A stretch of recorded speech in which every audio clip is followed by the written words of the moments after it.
Pa, Hmm. gusto ko rin kang paglaki ko maging driver katulad mo. Huwag mo nang pangarapin yan, nak.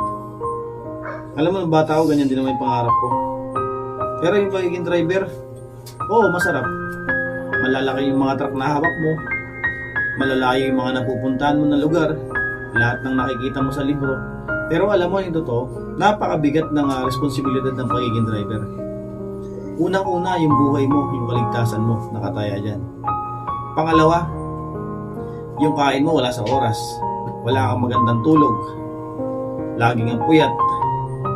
Yung huhulihin ka ng mga buhaya na walang puso sa lansangan.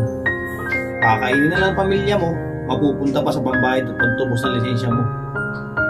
Nandyan yung natatraffic ka ng sobra.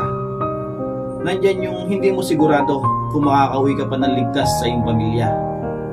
At aapihin ka pa ng mga taong matataas sa lipunan. Ang tingin sa'yo, sagabal sa kalsada, pero hindi nila alam, mas malaki ang ambag ng trucking industry sa ekonomiya. Kaya kung ako sa inyo, sa mga kabataan na nakakaparinig dito, mag-aral na kayo ng mabuti. At lahat ng sakripisyo ng magulang nyo para may patunguhan. Hindi na nyo tanasin mga naranasan namin sa buhay.